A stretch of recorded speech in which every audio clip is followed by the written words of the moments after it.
Howdy folks, it is Diecastbuffet here again. Welcome back to Nascar Thunder 2004 Career Mode. It's time for the Tropicana 400. We just won the Pepsi 400, making a complete sweep of the Daytona points races, which is great for us.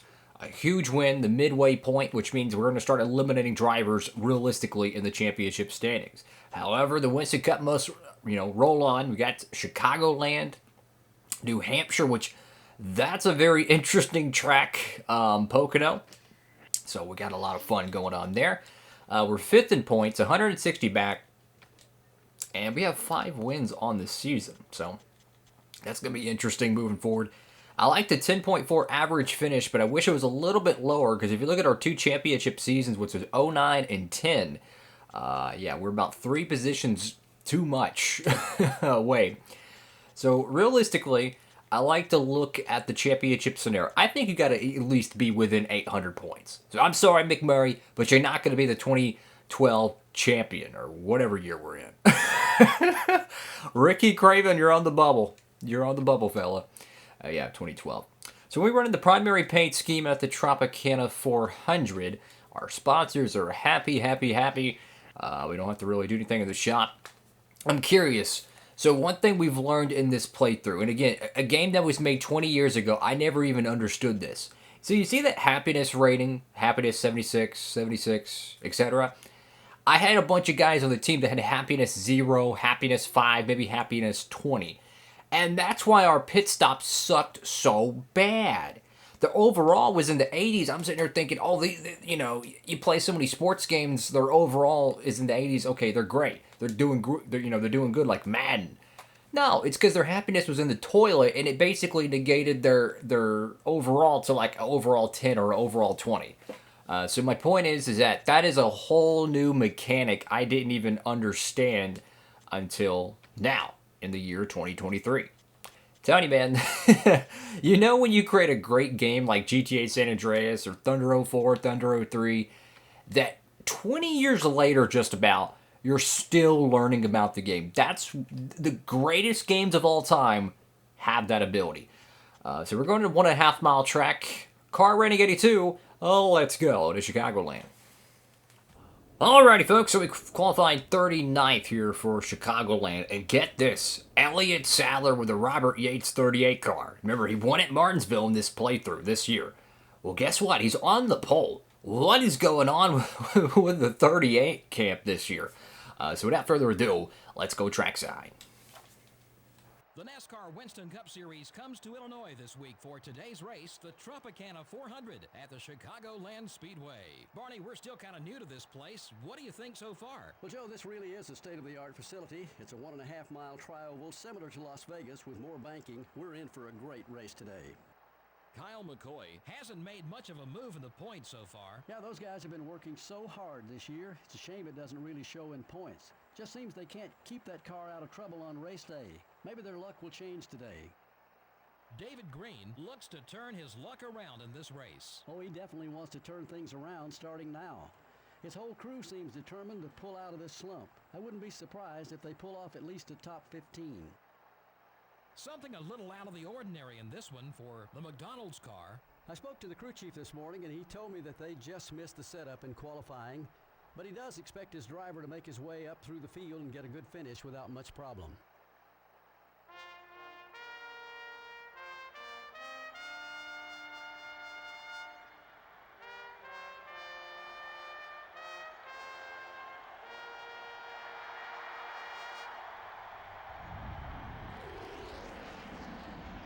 Gentlemen, start your engines.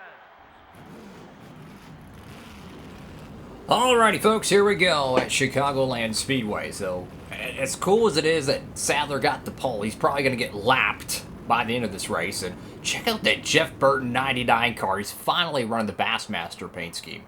But yeah, I think the 8 car is going to take the lead off the start and just run away with this race. We're qualified deep in the pack. We've had a lot of success here at Chicagoland. Let's see how this one shakes out. 26 laps of the Tropicana 400, and the first race past the halfway point is underway. Whoa, everyone just slows up on the start of the race there. That just bought us like 10 positions, so that's great. So I guess we qualified 31st instead. Let's keep going. So the upcoming tracks we're going to have to, deal with are really going to be championship caliber tracks. New Hampshire, Pocono, today at Chicagoland, and of course, the Brickyard 400, another Michigan race, Bristol. Those are the tracks that are going to really separate the championship pretenders from the championship contenders. So, the wild cards are kind of in the rear view as we almost wrecked there, getting caught up on the nose of the 2 car, and just look at the freight train on the bottom. Now, the interesting thing about Chicagoland Speedway in this game is the cars don't break away, the AIs, that is. They usually stay in one gigantic pack, and it's very reminiscent of today's modern-day Cup Series racing, where the cars, it's just with the lack of horsepower, the tapered spacers, they don't break away like they used to. So, if you're capable of just staying somewhat relevant, as we're not able to do right now because we're stuck on the outside, you can easily draft your way through the pack. Like if you were out of Atlanta or Texas in this game, the field would be so broken up by now. But we're just stuck on the outside. And oh, by the way, the car is extremely tight. So this is literally the worst case scenario. I'm about to have to dump someone to get to the inside line. I mean, we've lost 7 positions in 2 laps. You got to be on the bottom, and then once again we give it up again. Yeah, we're going to have to make massive adjustments to the wedge on this car. I mean, we're about to get passed by the 5 car here, guys. That's no good. But yeah, Chicagoland, everyone, they're always bunched up. They don't really break away. So, it's going to be an interesting race. We'll have some strategy we can do on the pit stop. We'll be able to make some adjustments. That should really help out the race car, because if you could just stay somewhat relevant, you'll be good. But, man, we ain't going to be able to pass anyone if we don't get a wedge adjustment, though. We're just losing so much on the outside right now. Look at this. The 5 car goes to the apron and moves us up, and then we have no corner exit because the car is so tight. Oh, my goodness. This is not good. I would love a caution to happen right now, and I could just get down pit road, get some fresh tires on there, drive it up for the next 5 laps, and then pit with the rest of them. I mean, we're getting passed by the O2 car. That's how bad it is, man. I'm trying to just stay on the bottom as aggressive as possible, but you're having to give up so much speed to maintain it down there. It's just, there's just no way you can carry momentum. And then you add in the fact you qualified terrible in the field. It's just a recipe for disaster. But it's okay, though. It's okay. We'll find a way. I mean, hey, if the tire wear isn't that bad, guys, I might even consider taking 2. I would, if it doesn't get that bad. Oh, contact there. Wow. The 41 car of Murphy just door slammed, I believe his teammate, yeah, McMurray, I think it was, he hit. And then he just nearly collected 3 cars in the middle of the turns 3 and 4. I'm having to force this car to stay on the bottom. And look at the 5 car right down there on the apron once again. Oh my goodness. That 5 car is determined. I'm just trying to keep this car on the bottom. Such a trick, because we're so slow, guys. It's not where we need to be. But the one thing that's starting to really help us out is the AI's tires are starting to wear a little bit. Plus, we're learning how to drive this overly tight race car a little bit better, which is good. But you could just look at the mini map as we. Oh, sorry, 41. You can see on the mini map there, the AIs are not really that far away, all things considered. I mean, if you go to Charlotte or Texas or Kansas in this game, they would be probably, I wouldn't say double, but at least 60% more distance than they have right now. I mean, they would really be rocking and rolling. And I think the whatever, the screen is glitching out, so I apologize for the little divots in the screen as everyone's gonna pit out of nowhere. Lap 10, really? That is quite early. And we got 2 cars that want to kill us, so that's great. They're going to block us to the cows come home. I have no idea how we got that much momentum around the 6 car. But yeah, these 2 guys up here are going to block us to the cows come home. That's always great. Lap 11 out of 26. Close it on halfway. I think we should pit early, to be honest with you. I'm going to pit. Screw it. We got to fix this car, guys. We're giving up way too much track position. Oh, yeah, we definitely want to take no tires. No, let's go and get that fixed. Okay, we're not going to repair the damage. We got to get this thing turning on the racetrack. Dropping the PSI. I want some speed in this car, guys. Knock on wood. How y'all doing out there? Hope we get a good pit stop. Lord knows we need it. So I hope you're having a great one. Feel free to comment down below. How's your day going? Or what do you think about what do you think about NASCAR Thunder 2004? Maybe is it your favorite NASCAR game? Is it a game you've never played? If you've never played it, if you're a younger fan, I would highly recommend it. Not only is it extremely cheap to find this game, like you could get it brand new for probably like $6 online. Like that's how many copies they made of this game. It's just getting a quality PS2 and stuff. That's the trick. I do recommend though, if you do get a PS2, if you've never had one, perhaps if you grew up playing 360 or the PS3 X, Y, and Z, I highly recommend getting I think they call it a component cable or something. There's like a converter that takes the original PS2 cables and upscales it to either it's HDMI or component, whatever it is. There's YouTube videos on it. You can look those up in your spare time, and it basically gives you such a massively clear picture when you're playing it. Like what I'm playing it right now, it looks like it's 720p on my screen. It's just the capture card software renders it at 480. Like the details are so crisp, it's insane. I wish I could film it in that quality, right? But when I look at the actual footage of the video, it's not as good. But I can assure you, it is night and day difference between the OG PS2 cables and these component HDMI converter cables, whatever it is. You can get them on like Amazon and stuff. So, highly recommend it. Highly recommend it. It makes a world's difference. So, anyways, lap 30 right now.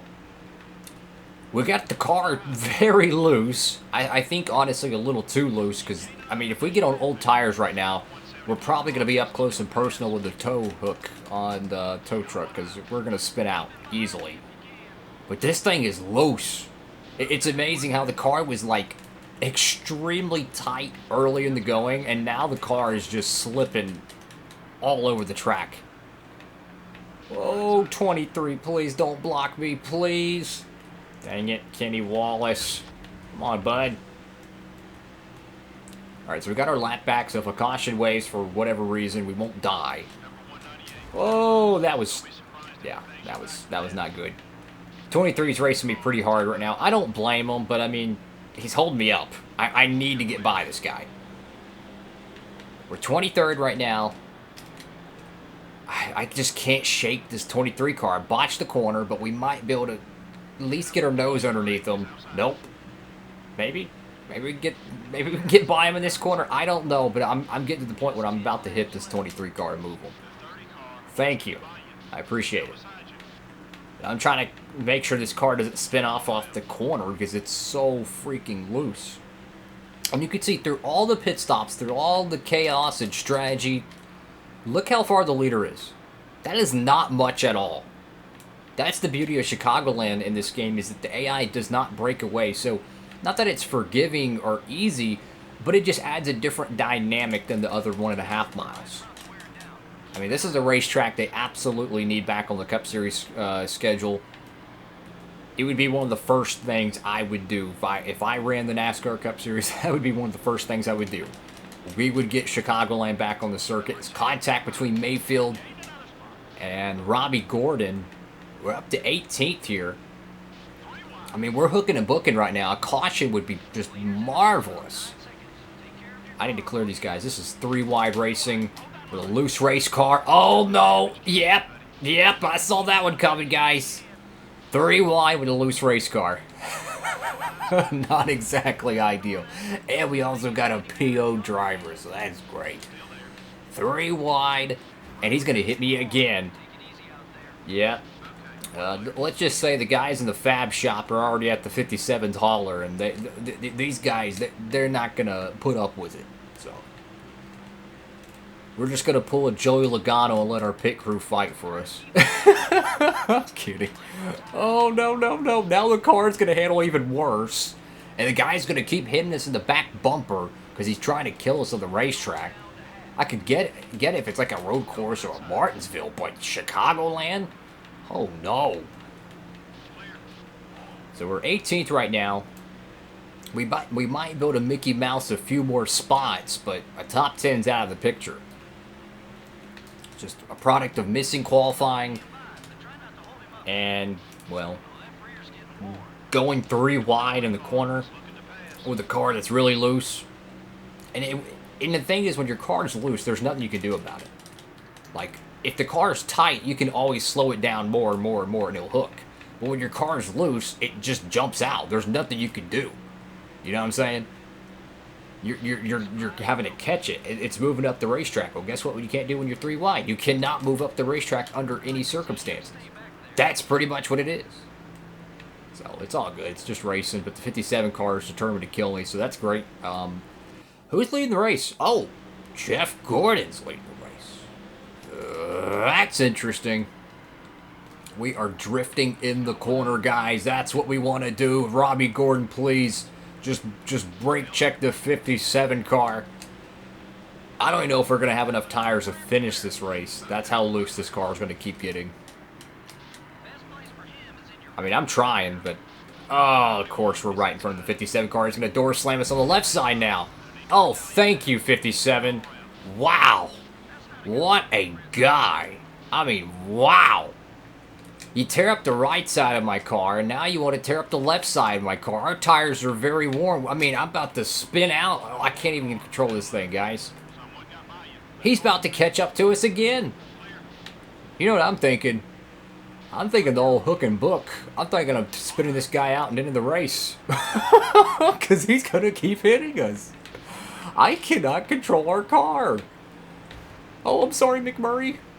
I seen the yellow numbers. I was about to door slam. This 57 car could go take a hike. Yeah, 57. Let's just say if I need a quick caution on at the next Winston Cup race, he's probably going to end up being it. Let's just say that. But I don't want to have a DNF. I want to keep on keeping on. 25th is crappy. But we got to survive the rest of this race. And the 57 car is trying to kill us. So, I don't know. I mean, hopefully he got the frustration out of him by nearly taking us out. He hit the right side of the car twice. Hit the left side of the car. Slammed us into the fence. So technically 3 times to the right side because he slammed us into the wall.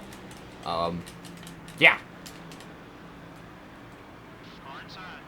Please don't hit us. Look, I just want to finish this race. I could care less.